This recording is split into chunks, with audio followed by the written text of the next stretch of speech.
Sa ngalan ng Ama at ng Anak at ng Espiritu Santo, Amen. ang pagpapala ng ating Panginoong Hesukristo, ang pag-ibig ng Diyos Ama, at ang pakikipagkaisa ng Espiritu Santo, naway sumainyong lahat. At sumayo rin. Mga kapatid, upang maging karapat-dapat po tayong tumanggap ng mga bagong biyaya at himala ng Diyos sa misang ito, tumahimik po muna tayong sandali. At nang may kababaang loob, kasama ni Maria, humingi po tayo ng awa at patawad sa Diyos sa lahat ng inisip at ginawa nating kasalanan.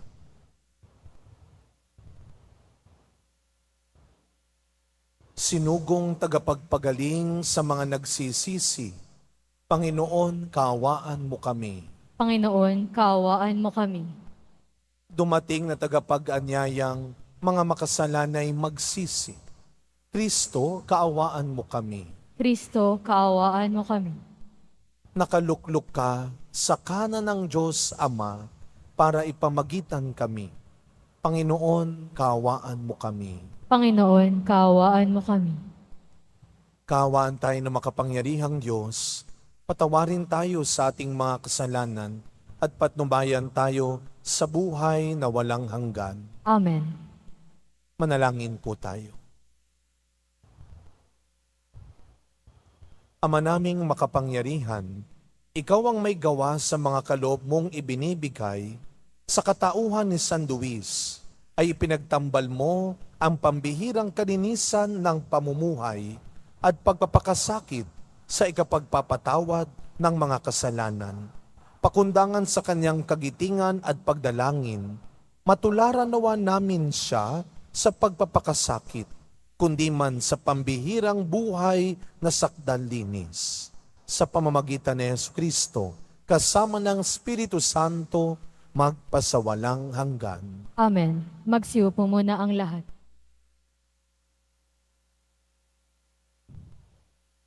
Pagbasa mula sa ikalawang aklat ng mga hari.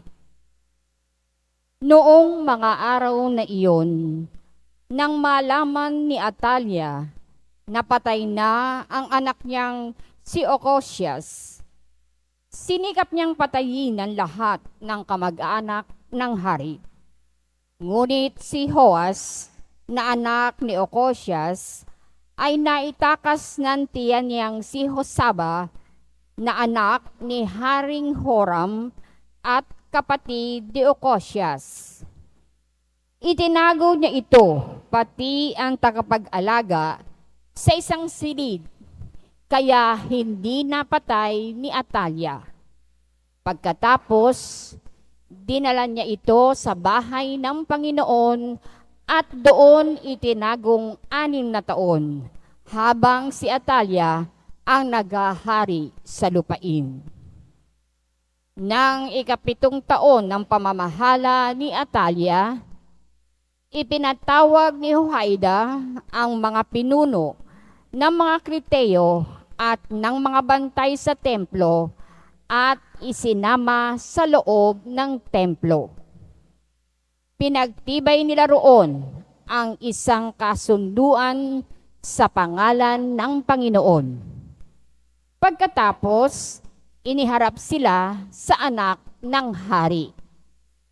Sinunod na mga pinuno ang lahat ng iniutos sa kanila ng saserdoteng si Joaida.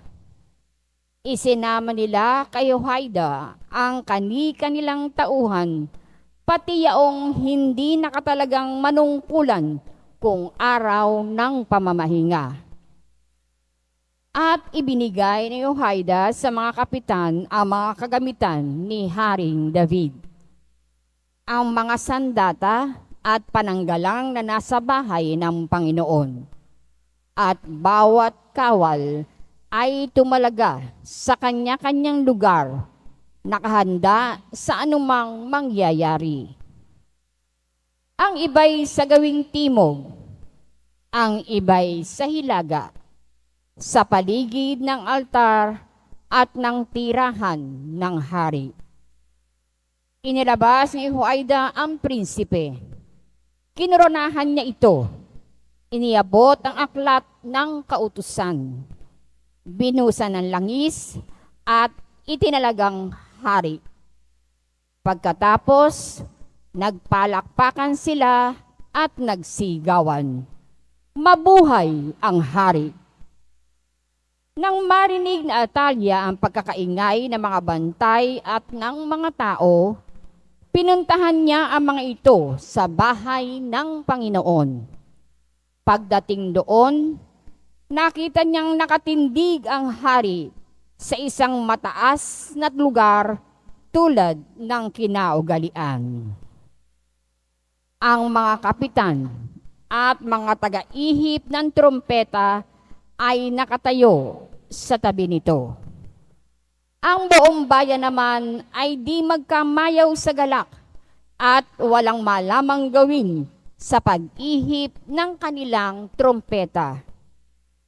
Nang makita ito ni Atalia, sinira niya ang kanyang kasuotan at malakas na sinabi, "Ito'y isang malaking kataksilan."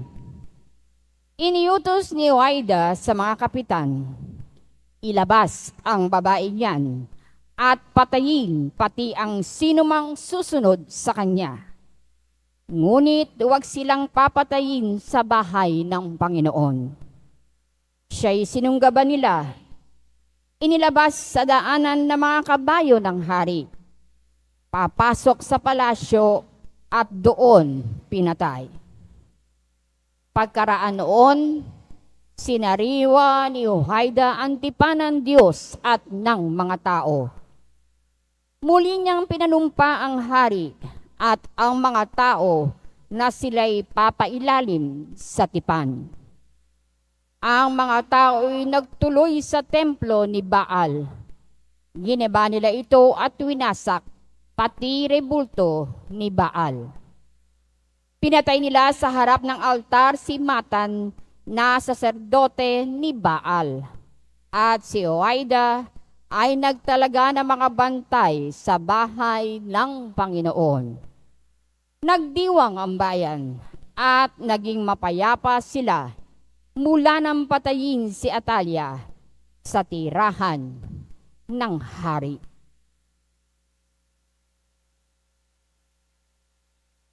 Ang salita ng Diyos.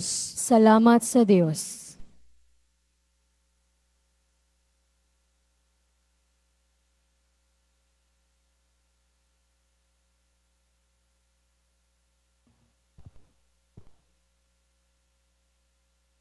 Pinili ng Panginoong maging tahanan ang Siyon. Pinili ng Panginoong maging tahanan ang Siyon. Ang iyong pangako sa lingkod mong David, huwag mong babawiin. Ganito ang iyong pangakong habilin. Isa sa anak mo ang gagawing hari upang mamahala, matapos na ikay pumanaw sa luma. Pinili ng Panginoong maging tahanan ang Siyon. Kung maging tapat ang mga anak mo sa bigay kong tipan, ang mga utos ko ay igagalang.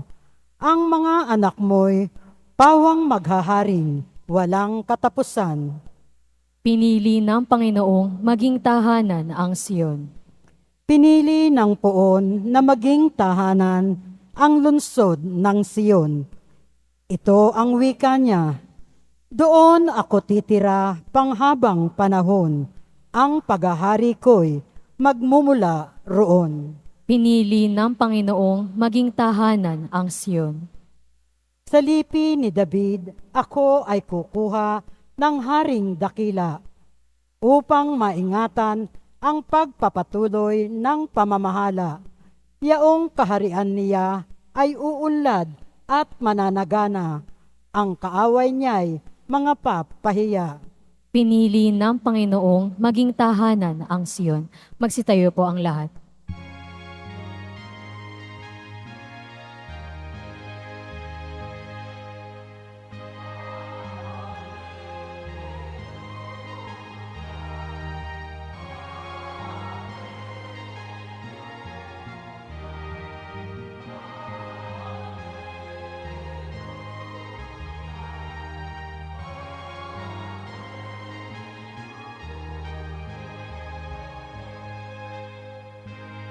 Mapalad ang mga dukha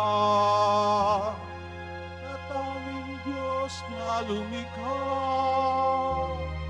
ang pag-asa at hika. Alleluia.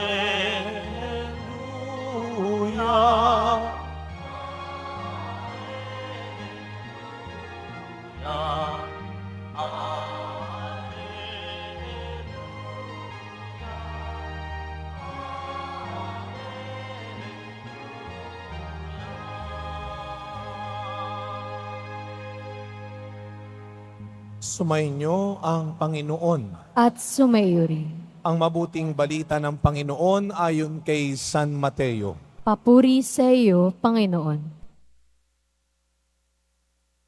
Noong panahong iyon, sinabi ni Jesus sa kanyang mga alagad, "Huwag kayong mag-impok ng kayamanan dito sa lupa. Dito'y may naninirang tanga at kalawang, at may nakapapasok na magnanakaw. Sa halip, impukin ninyo ay mga kayamanan sa langit. Dooy walang naninirang tanga at kalawang, at walang nakapapasok na magnanakaw. Sapagkat kung saan naroon ang inyong kayamanan, naroon din naman ang inyong puso. Ang mata, ang pinakailaw ng katawan. Kaya't kung malinaw ang iyong mata, maliliwanagan ang buo mong katawan. Ngunit, kung malabo ang iyong mata, madirimlan ang buo mong katawan. Kaya't kung ang liwanag na nasa iyo ay kadiliman pala, napakadilim niyan." Mga kapatid, ang mabuting balita ng Panginoon. Pinupuri ka namin, Panginoong Hesukristo. Magsiyo po muna tayong lahat. Mga kapatid, tayo po ngayon ay nasa araw ng Biyernes, araw ng debosyon sa ating mahal na pong Jesus Nazareno. Sabay-sabay natin bigyan ng palakpak, ng papuri at pasasalamat ang ating pong Jesus Nazareno. Mas malakas sa palakpak para sa Kanya. At kagaya ng lagi natin sinasabi, hindi lang naman tayo dito para humingi, tayo ay nandito para magpasalamat din. Amen? Huwag kalilimutan yan. Pero alam naman ni Lord, huwag kayong mag-alala. Kahit na paulit-ulit na sinasabi, at kahit na sinasabi natin, hindi naman ako nagsisimba para humingi. Ako ay nagpapasalamat lang.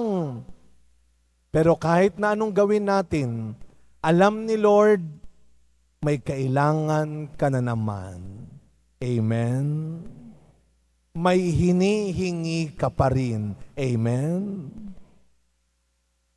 At lahat tayo ay nandito sapagkat naniniwala tayo na isang araw, sasabihin nating sa wakas, nakuha ko rin. Sa wakas, gumaling din. Sa wakas, nabayaran ko rin. Sa wakas, natapos din. Sa wakas, naayos din. Pero mga kapatid, huwag nating kalilimutan, bata pa lang tayo, may isang mahalagang aral na ang itinuro sa atin at pilit na pinatandaan sa atin ng mga teachers natin, ng mga magulang natin. Sabihin nyo nga po sa katabi ninyo, matuto kang mag-ipon. Sino sa inyo dito nung bata ay merong alkansya? Taas ang kamay. Sino hanggang ngayon matanda na mayroon pa ring alkansya? Taas ang kamay. Aba, Diyos ko po, hindi nyo pa rin mauipon-ipon yan. Baka naman kasi bago mo ihulog, bukas na lang. Pamasahe din to. Pang-load din to. Pero mga kapatid, isa yan sa mahalagang aral nung bata tayo. Mag-ipon ka.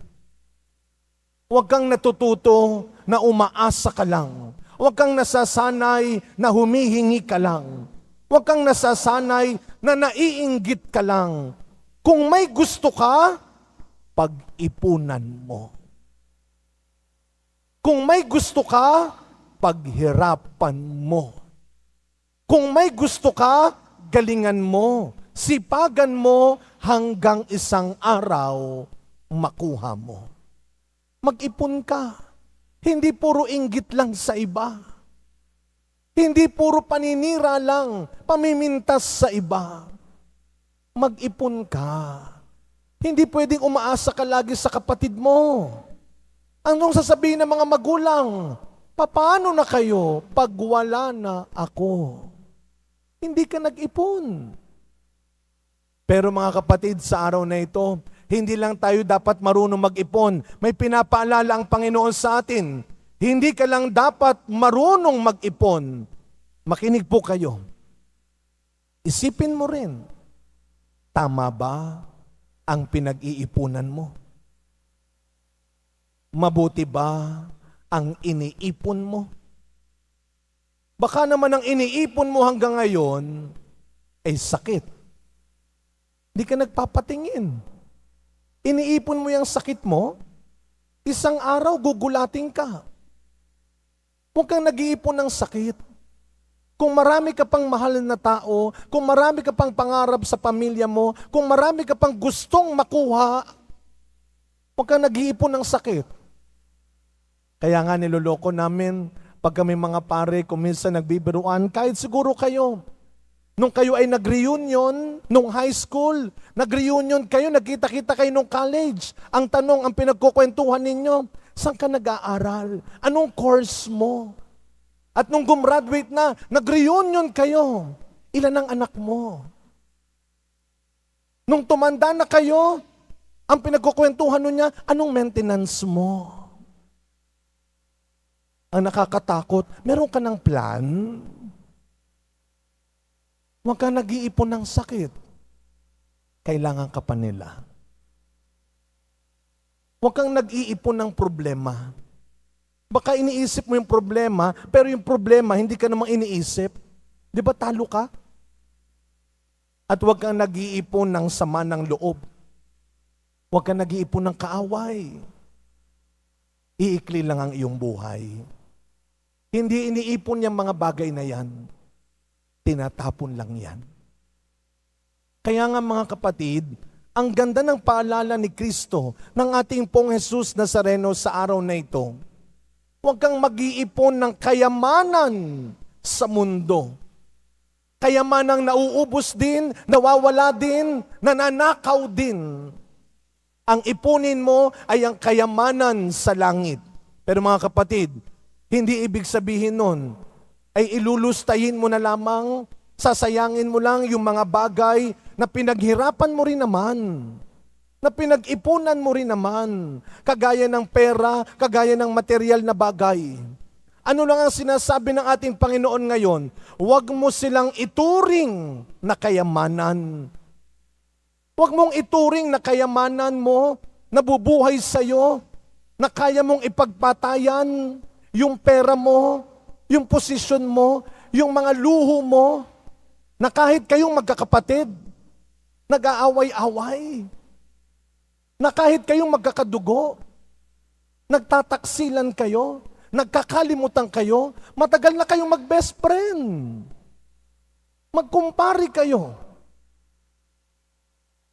High school pa lang.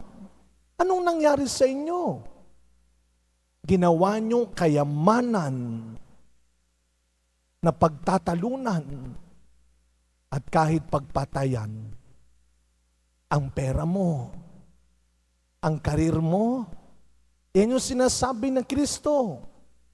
Sa mundong ito, marami ring sisira niyan. Marami ring aagaw niyan. Huwag mong ipagpapalit ang pagkakaibigan, ang mabuting pagsasamahan sa material na kayamanan. Para isang araw, wala kang panghihinayangan.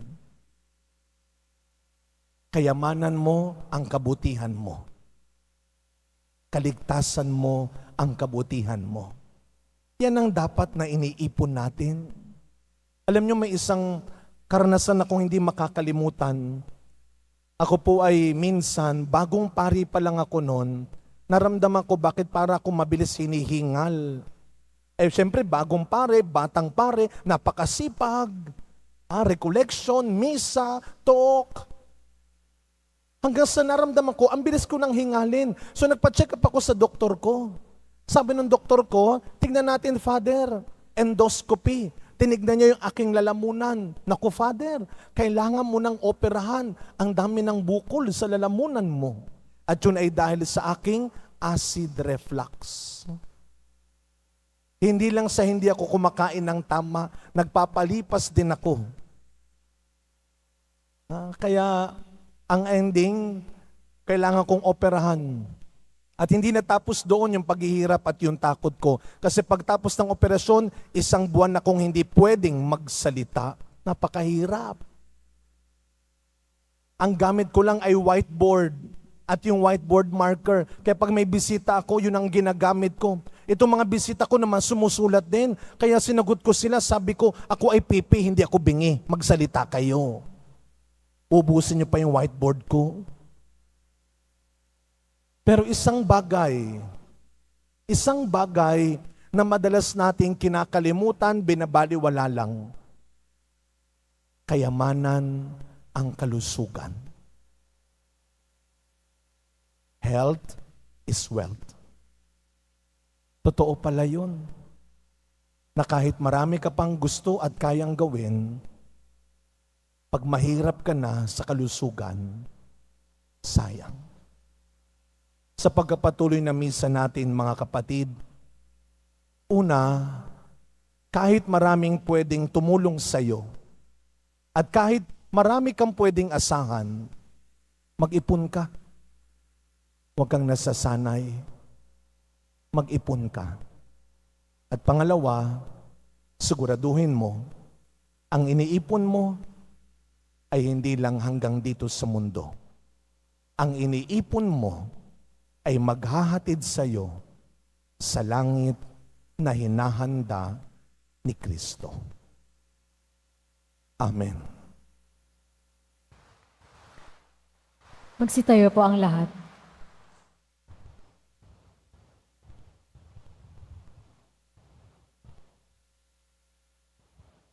Minamahal kong mga kapatid, hinahamon tayo ni Jesus na mag-ipon ng kayamanan sa langit kaysa kayamanan sa lupa. Ituon natin ang ating puso sa kalangitan sa ating pananalangin. Ang ating pong itutugon, Panginoon, maghari ka sa aming mga puso. Panginoon, maghari ka sa aming mga puso. Ang simbahan, naway gawing malaya ang mga kalalakihan at kababaihan sa pagkaalipin sa materialismo sa pamamagitan ng pagtuturo sa kanila ng mga bagay na pinahahalagahan ng kaharian ng Diyos. Manalangin tayo. Panginoon, maghari ka sa aming mga puso. Ang mga politiko at lingkod pang mamamayan, naway magsimula ng mga programa at proyekto sa kabuang pag-unlad ng lipunan at kanilang mga nasasakupan. Manalangin tayo. Panginoon, maghari ka sa aming mga puso. Ang mga taong pinagkatiwalaan ng higit na kayamanan, naway mapagtanto ang kanilang katayuan bilang mga tagapangalaga lamang at hindi mga lubos na nagmamayari ng mga biyayang kanilang angkin. Manalangin tayo. Panginoon, maghari ka sa aming mga puso. Ang mga pinagkaitan ng mga bagay sa mundong ito, naway mapagtanto ang kagandahan ng pagtutuon ng kanilang puso sa makalangit na kayamanan. Manalangin tayo. Panginoon, maghari ka sa aming mga puso. Ang mga nagdusa at namatay sa pananampalataya, naway umani ng makalangit na gantimpala. Manalangin tayo. Panginoon, maghari ka sa aming mga puso. Tahimik po nating ipagdasal ang iba pa nating personal na kahilingan. Ipagdasal natin ang mga pamilya, ang mga magkakaibigan at samahan na dumadaan sa pagsubok sa kanilang pagsasamahan. ang mga kapatid nating bilanggo at katutubo, ang mga may sakit at nag-aalaga sa kanila, ang mga walang sapat na makain at maayos na tirahan, at ang mga kababayan natin nagtatrabaho sa malalayong lugar sa ibang bansa para sa kanilang pamilya. Ama naming mapagmahal, hindi nagbabago o kumukupas ang iyong pag-ibig sa amin. Bigyan mo po kami ng lakas at tapang na lumakad sa iyong presensya sa araw-araw ng aming buhay. Hinihiling namin ito sa pangalan ni Kristong aming Panginoon. Amen. Magsiyo po muna ang lahat.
Magsitayo po ang lahat. Manalangin kayo mga kapatid upang ang paghahain natin ay kalugdan ng Diyos amang makapangyarihan. Tanggapin nawa ng Panginoon itong paghahain sa iyong mga kamay, sa kapurihan niya at karangalan, sa ating kapakinabangan at sa buong sambayanan niyang banal. Ama naming lumikha, gawin mong kami makadulog katulad ni San Luis na nararap ng lagi ng kadalisayan para sa piging mong banal, upang sa aming pakikinabang kami lalong managana sa kayamanan ng iyong pagmamahal. Sa pamamagitan ni Yesu Kristo, kasama ng Espiritu Santo, magpasawalang hanggan. Amen. Sumainyo ang Panginoon. At sumayo rin. Itaas sa Diyos ang inyong puso at diwa. Tinaas na namin sa Panginoon. Pasalamatan natin ang Panginoong ating Diyos. Marapat na siya ay pasalamatan. Ama naming makapangyarihan, tunay nga pong marapat na ikaw ay aming pasalamatan. Ngayon ikinagagalak naming may mga banal na tao na nagtalaga ng sarili sa anak mong si Yesu Kristo upang ipamalas nila ang paghahari mo at maakit ang kapwa na manalig sa iyo. Ngayon sa amin ibinigay ng iyong anak na minamahal ang kabanalang iyong taglay at hangad mong kamtin ng tanan. Ito ang pinanggagalingang amin ngayong nililingon. Dito mo rin nais na kami makarating at humantong. Kaya kaisa ng mga anghel na nagsisiawit ng papuri sa iyo nang walang humpay sa kalangitan, kami nagbubunyi sa iyong kadakilaan.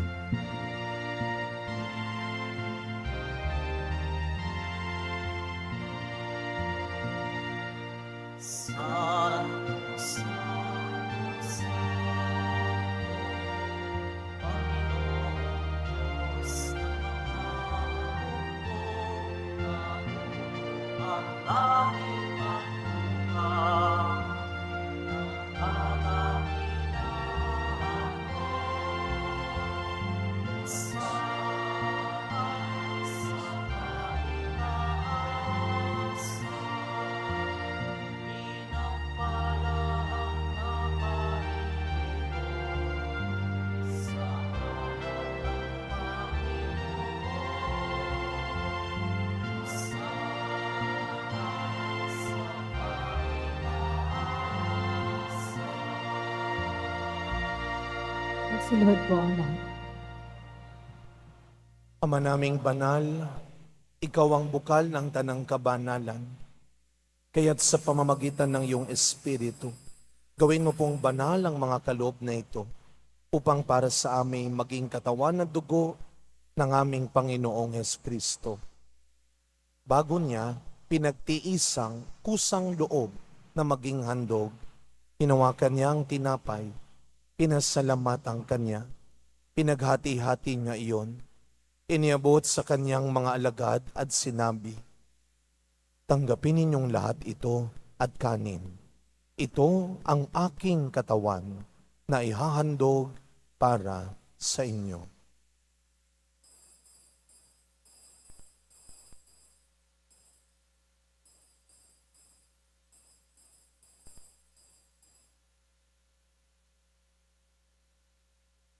Gayun din naman nung matapos ang hapunan, hinawakan niya ang kalis, muli kanyang pinasalamatan.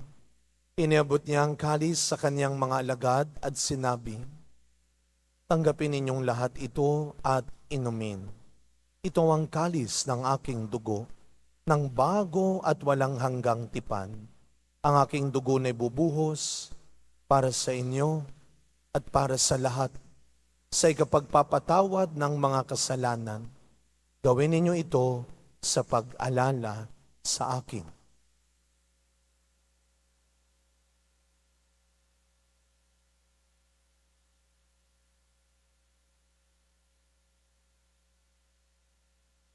Magsitayo po ang lahat.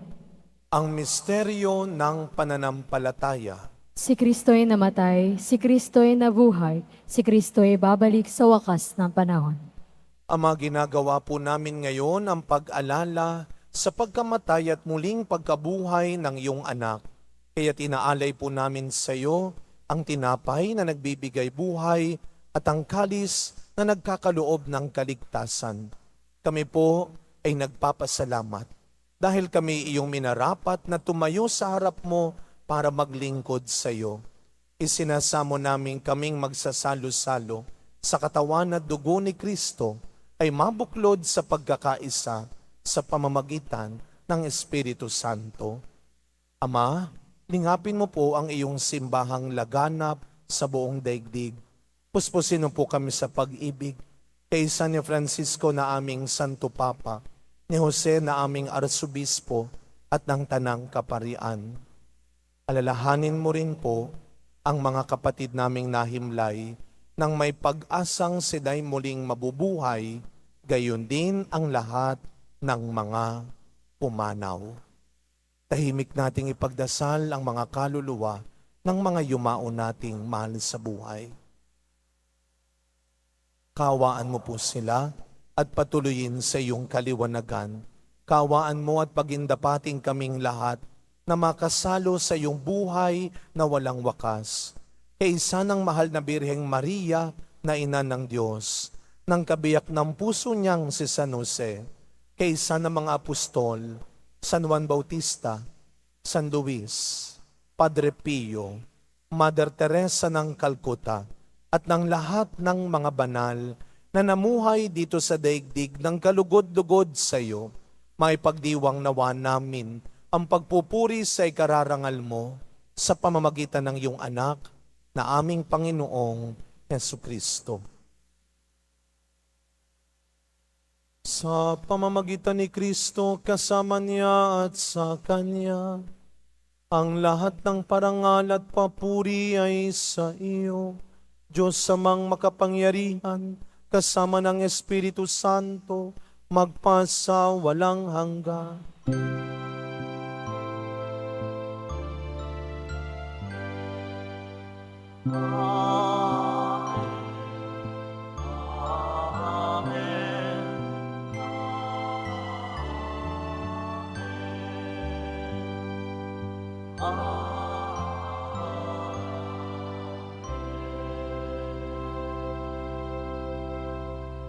Bilang mga anak ng ating mapagbigay na Ama sa langit, buong tiwala nating awitin ang panalangin turo ni Kristo.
Iniling po namin kami adya sa lahat ng masama, pagkalooban ng kapayapaan araw-araw, iligtas sa kasalanan at ilayo sa lahat ng kapahamakan, samantalang aming pinananabikan ang dakilang araw ng pagpapahayag ng tagapagligtas naming si Jesucristo. Sapagkat iyo ang kaharian at ang kapangyarihan at ang kapurihan magpakailanman. Amen. Panginoong Jesucristo, sinabi mo sa iyong mga apostol, kapayapaan ang iniiwan ko sa inyo. Ang aking kapayapaan ang ibinibigay ko sa inyo. Tunghayan niyo po ang aming pananampalataya at huwag ang marami at paulit-ulit naming pagkakasala. Pagkalooban niyo po kami ng kapayapaan at pagkakaisa ayon sa iyong kalooban, kasama ng Espiritu Santo, magpasawalang hanggan. Amen. Ang kapayapaan ng ating Panginoon ay laging sumainyong lahat. At sumayo rin. Kahit anong mangyari, huwag kang matakot at madamot na gumawa pa rin ng mabuti at maging mas mabuti. Magbigayan po tayo ngayon ng kapayapaan sa isa't isa. Peace be with you po. Kordero ng Diyos na nag-aalis ng mga kasalanan ng sanlibutan, maawa ka sa amin. Kordero ng Diyos na nag-aalis ng mga kasalanan ng sanlibutan, maawa ka sa amin. Kordero ng Diyos na nag-aalis ng mga kasalanan ng sanlibutan, ipagkaloob mo sa amin ang kapayapaan. Magsilod po ang lahat.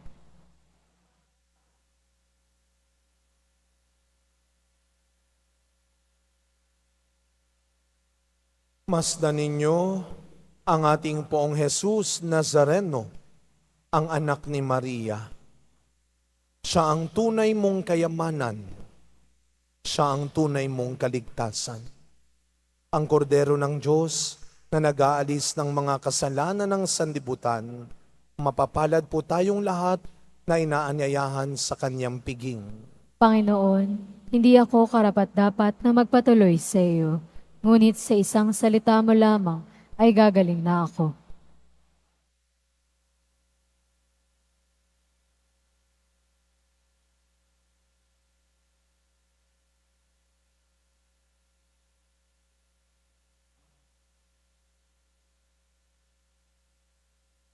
Para sa lahat ng tatanggap ng banal na komunyon, sasagot po tayo ng amen, pagkasabi ng pari o na lay minister ng katawan ni Kristo, at isubo agad sa bibig bago umalis sa harapan ng pari o lay minister.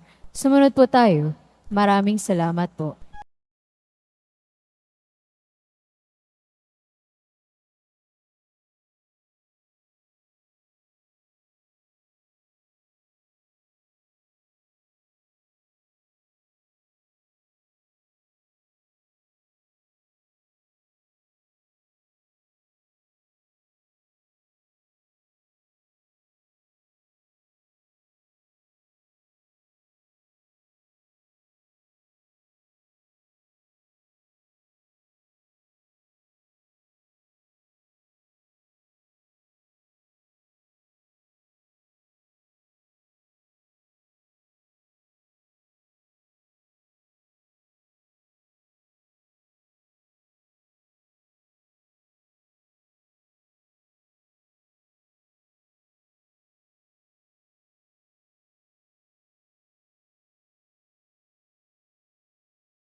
Magsitayo na po ang lahat.